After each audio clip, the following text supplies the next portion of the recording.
सगळ्यांचा बऱ्यापैकी एक संशय असतो किंवा प्रश्न नेहमीचाच असतो की खरोखर बर का हो सर एक मिनिट सगळ्यांनी एकदा बघा. आपण थोडं पुढे या कार्यक्रम झाल्यावर गप्पा मारा हा? किंवा आपसात नाही, बोंग्याची आवश्यकता नाही. सगळ्यांची ऐकायची भूमिका असेल तर बोंगा नाही लागणार. तर सगळ्यांचा संशय असतो किंवा शंका असते किंवा प्रश्न असतो की हे विषमुक्त कसं, गोंगडे साहेब पुढे या थोडं, विषमुक्त कसं येतं किंवा एवढी भारी भारी औषधं 2-2 हजार 4-4 हजाराच्या बाटल्या आणून मारल्या तरी रासायनिक शेतीमधले कीड नियंत्रण होत नाही. तर ते नैसर्गिक शेती करून किंवा ह्या पद्धतीने शेती करून खरोखर होतं का किंवा कसं होतं आणि त्याच्या मागचं शास्त्र काय.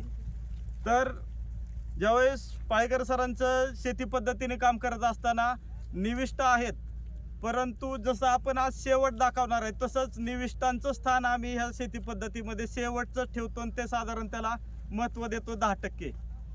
म्हणजे रासायनिक शेतीमध्ये काम करत असताना 100% महत्त्व हे दुकानातल्या औषधं खतावर असतं किंवा त्याच्याशिवाय शेतीच होऊ शकत नाही. हा 100% त्यांचा ग्रह आहे आणि आमचं म्हणणं असं आहे की फक्त 10% निविष्ठा लागतात. त्या निविष्टांशिवाय म्हणजे कुठलंही कीटकनाशक, तणनाशक आणि बुरशीनाशक ह्या गोष्टीशिवाय जर आपल्याला ही नॅचरल फार्मिंग करायची असेल किंवा एसपीची शेती करायची असेल तर त्याच्यात महत्त्वाची भूमिका असते मुख्य पिकाबरोबर सहजीवन सापळा पिकं किंवा मिश्र पीक पद्धती. ह्या पद्धतीने केल्यामुळे ह्यात कुणीही तणनाशक मारा म्हणून मारू शकत नाही. त्याच्यामुळे तणनाशक वापरलं असेल गपचीप असं म्हणायचा करण्याचा काय प्रश्नच येत नाही, कारण एवढ्या पिकाला वापरायचं तणनाशक अजून जगात काही तयार झालेलं नाही. कुठलं तरी मका लावली त्याचं तणनाशक मिळेल, भुईमुग लावला त्याचं तणनाशक मिळेल किंवा ज्वारी लावली त्याचं तणनाशक मिळेल, पण एकाच पिकाचं मिळेल. सगळी पिकं एकत्र असताना तणनाशक वापरता येत नाही किंवा तसलं तणनाशकच नाही. त्यामुळे हिथं तणनाशक वापरलं जात नाही किंवा वापरायची गरज पडत नाही. व्यवस्थाच नाही.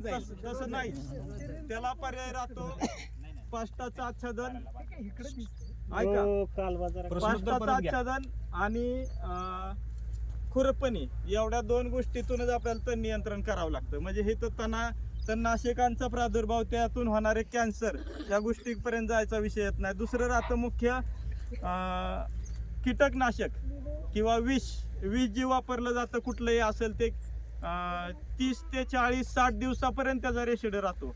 मग आपण काही ठराविक दिवसानंतर म्हणून वापरलेलं लय दिवस झाला ना अजून कुठं राहिलं असेल का, तर ह्याच्यामध्ये ते वापरायची गरज लागत नाही. कारण जे काही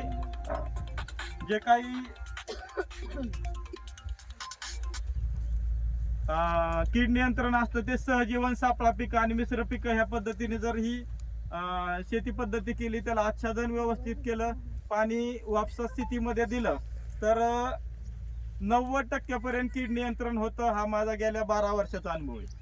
आणि हे करत असताना हा जो प्लॉट केलाय त्यात कदाचित मुख्य पीक सहज दिसा नाही, परंतु सापळा पिकं जी पिकं दिसतात ती सगळी सापळा पिकं आहेत. म्हणजे ह्यातलं माहिती नसणारी माणसं म्हणणार ह्यात पीक कुठं तरी दिसतंय, सापळा पिकं ज्या दिसतात. तर ह्याचं महत्वाचं कारण मका, ज्वारी, बाजरी, मका ही जी सरळ वाढणारी पिकं जी आपण ह्या प्लॉटमध्ये लावणीच्या अगोदर फेकून देतो किंवा ठराविक अंतराने टोपतो. सगळ्यात अगोदर फुलवरा किंवा वाढ होती ती बाजरीची होती, त्यानंतर मकेला दुसऱ्यांदा फ्लावरिंग स्टेज येते आणि तिसऱ्यांदा ज्वारीला येते. साधारण महिन्या-सव्वा महिन्यात बाजरीला येते, 2 महिन्याच्या 2.5 महिन्याच्या दरम्यान मकेला तो राहतो आणि त्यानंतर 3-3.5 महिन्यानंतर ज्वारीला तो राहतो. तर हे पक्षी थांबे म्हणून उत्तम काम करतात.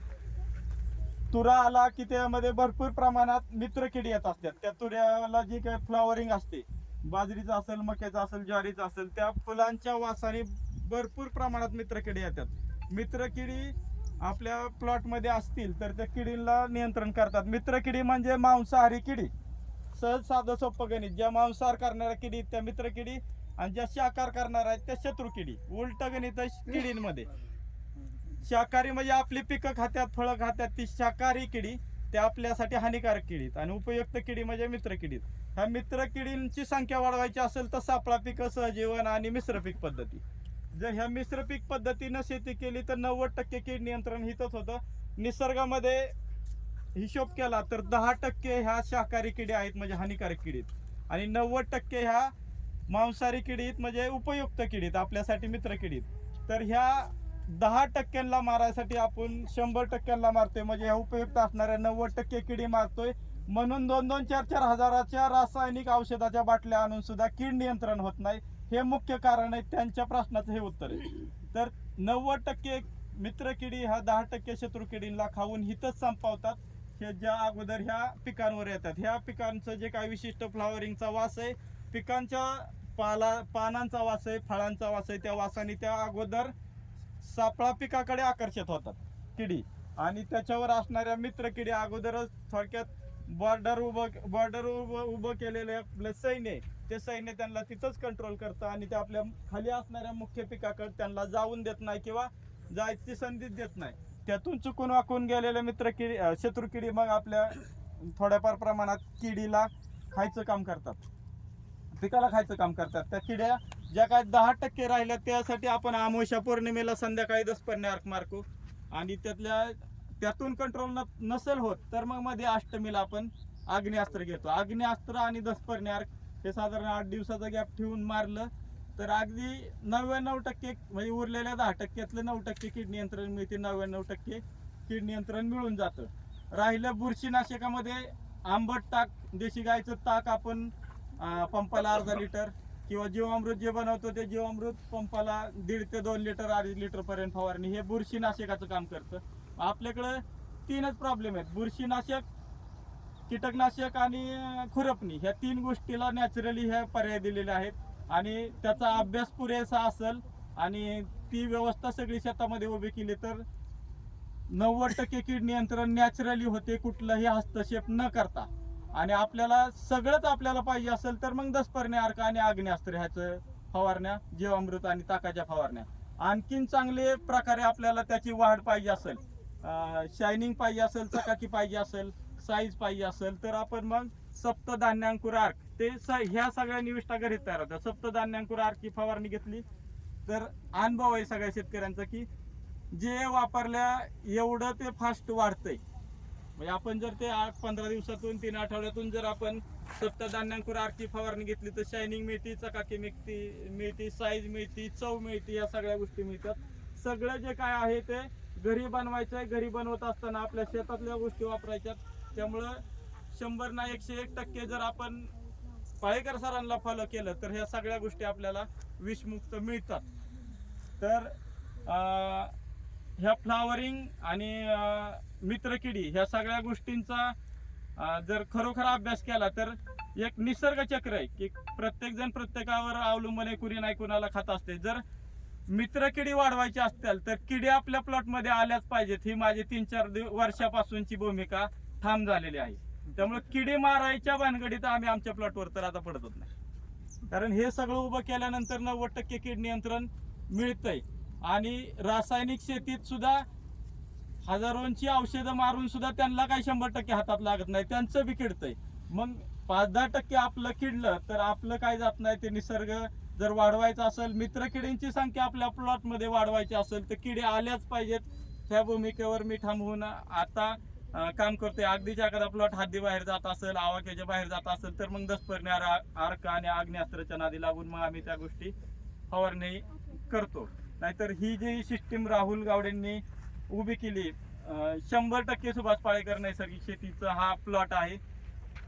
घनजीवामृत टाकले अगोदर, त्यावर आच्छादन केलंय, आच्छादनावर फळभाज्या लावल्यात, फळभाज्याच्या मध्ये सापळा पिके लावल्या, फळभाज्यामध्ये परत वेलवर्गीय, बाजूनी कंदमुळांचं, इथं बीट आहे, इथं कांदा आहे, ह्या सगळ्या गोष्टी लावल्यात. इथं मोहरी लावली, मोहरी ही सगळ्यात मित्रकिडींसाठी उपयुक्त. मेथी लावली, मेथी पण मित्रकिडी आकर्षित करतात. चवळी मित्रकिडी आकर्षित करते, करडई मित्रकिडी आकर्षित करतात. आपले धने म्हणजे कोथिंबीर मित्रकिडीला आकर्षित करते. ज्वारी, बाजरी, मका मित्रकिडींबरोबर पक्ष्यांना आकर्षित करते. पक्षी हा पडद्यामागचा खूप मोठा हिरो आहे या आमच्या शेतीमध्ये, कारण पक्षी हा रासायनिक शेतीमध्ये फिरकत बी नाही. त्याला पण वास येतो, त्याला पण कळतं इथं काहीतरी रासायनिक वापरलंय, तर त्या वासामुळे तिथं फिरकत नाहीत. हा पण रासायनिक शेतीमधला एक ड्रॉबॅक आहे. त्यामुळं कीड नियंत्रण तिथं पण औषधं मारून मिळत नाही.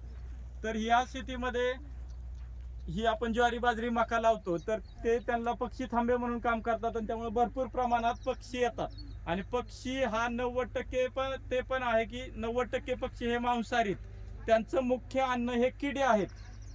किडींना खायला मिळालं तर ते आपल्या पिकाचं नासधूस करत नाहीत किंवा त्या धान्य कडधान्य जे काय असतील ते खात नाहीत. का तर त्यांना जर आवडीचा पदार्थ मिळाला तर ना आवडीकडे कशाला जातील ते. मग त्यांना काय आपलं पीक खायचं नसते, परंतु शेवटी जगायचं प्रत्येकाला. हे नाही तर ते काहीतरी खाऊन जगायसाठी ते आपलं पीक खातात. परंतु जर आपण एवढा मोठा निसर्ग उभा केला, मित्र किडी आहेत त्यांना बसायसाठी इथं स्टेजिंग आहे, ह्या सगळ्या गोष्टी असेल तर पक्षीच आपलं सगळं काम करून जातात. पाठीवर पंप घेऊन विनाकारण ताण घ्यायची खूप मोठी गरज लागत नाही. दिवस मावळाच्या टायमाला आणि सकाळच्या टायमाला भरपूर प्रमाणात पक्षी येतात आणि कीड नियंत्रण करून निघून जातात. म्हणजे आपलं निसर्ग संवर्धनाच्या मागे जर आपण लागलो तर निसर्ग बी अशा प्रकारे आपल्याला साथ देतो. मित्रकीड येतात, पक्षी येतात आणि कीड नियंत्रण चांगल्या प्रकारे होत असतं. तर या कीड नियंत्रणाबद्दल ज्यावेळेस प्रत्यक्ष ग्राहकांसमोर असतो आम्ही, त्यावेळेस एवढा मोठा ग्रंथ वाचणं शक्य नसतं. तर त्याविषयी कोणाच्या शंका असतील, प्रश्न असतील तर या ठिकाणी विचारा. आपण त्यानंतर पुढचा प्लॉट बघू. पुढच्या प्लॉट मध्ये हा प्लॉट त्या प्लॉट सारखंच, त्याचं स्टेजिंग, त्याचं अंतर, बेडचं अंतर सेमच आहे.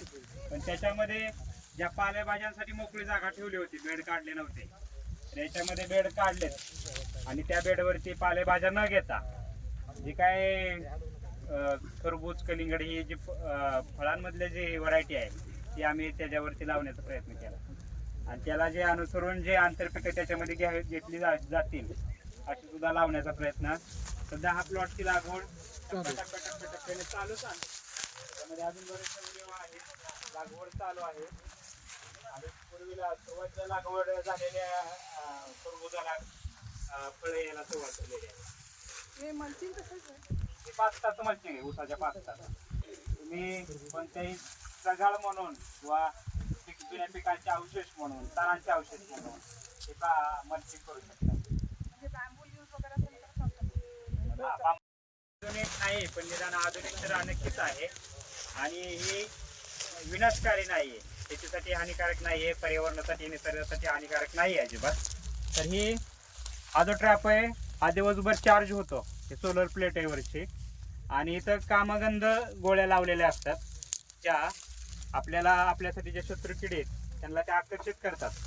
आणि तिथं पाणी भरून ठेवलेलं असतं, त्याच्यामध्ये थोडंसं खराब ऑइल टाकलं तर ते पाणी संपत नाही आणि ऑइलमध्ये पडलेले कीटक जागीच मरून जातात, त्यांना त्यातून बाहेर निघता येत नाही. कीटकांनी भरलेला हा सोलर ट्रॅप आठवडाभरातले फक्त कीटक आहेत हे. तर इतके कीटकांचं नियंत्रण हा सोलर ट्रॅपद्वारे होऊ शकतं.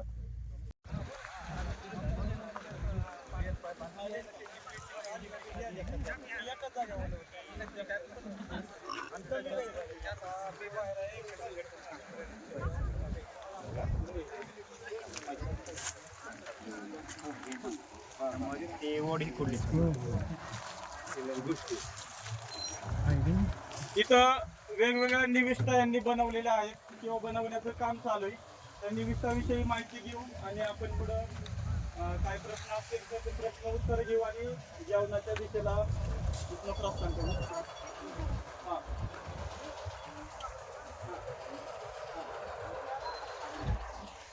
हंगामी पिकांना आच्छादनाची आवश्यकता नाही.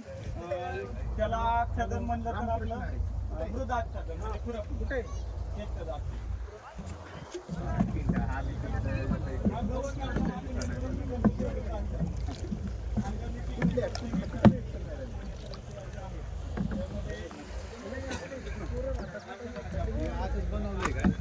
पंप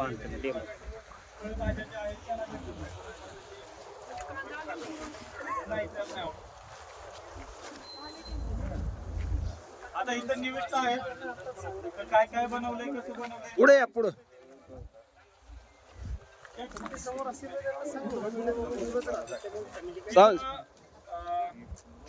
सर्व प्रकारची आधी माहिती दिलेली आहे. कोणाला पाहिजे असेल तर त्याचे फोटो काढून घ्या. कसं बनवलंय, काय बनवलंय त्याची माहिती.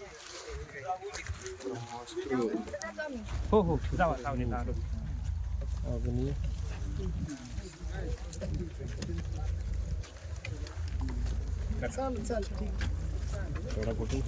जीवामृताचा वापर कसा केला जातो, ते कसं बनवलं जातं याचा प्रात्यक्षिक दाखवायचंय का राहुल या ठिकाणी प्रात्यक्षिक दाखवायचंय जीवामृत कसं वापरलं जातंय त्यांच्या प्लॉटवर कसा वापर करतात ते दाखवतील.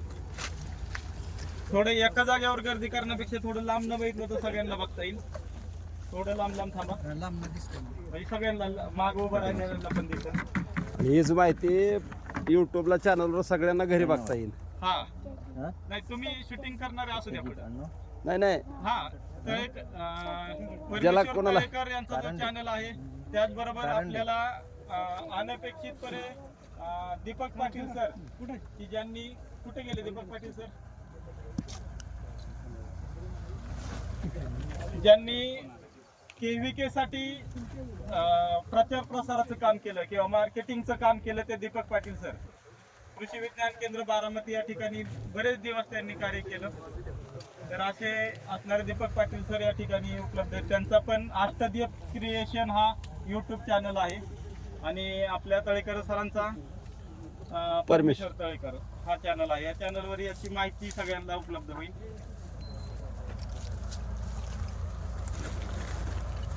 या टाकीमध्ये जीवामृत बनवलेलं असतंय ते ज्या दिवशी सोडायचं त्या दिवशी हलवायचं नाही.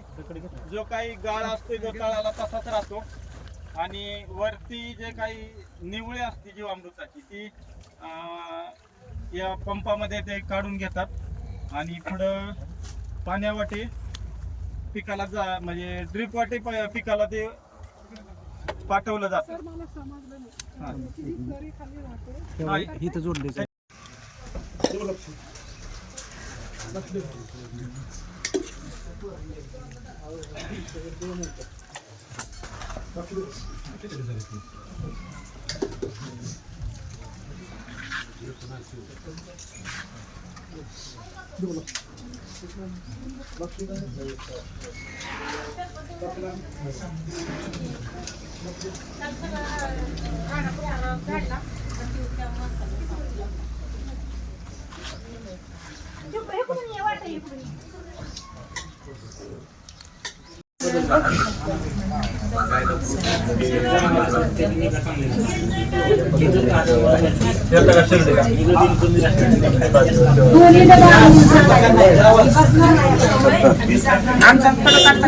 हा राहिले ना तुम्हीच मेन.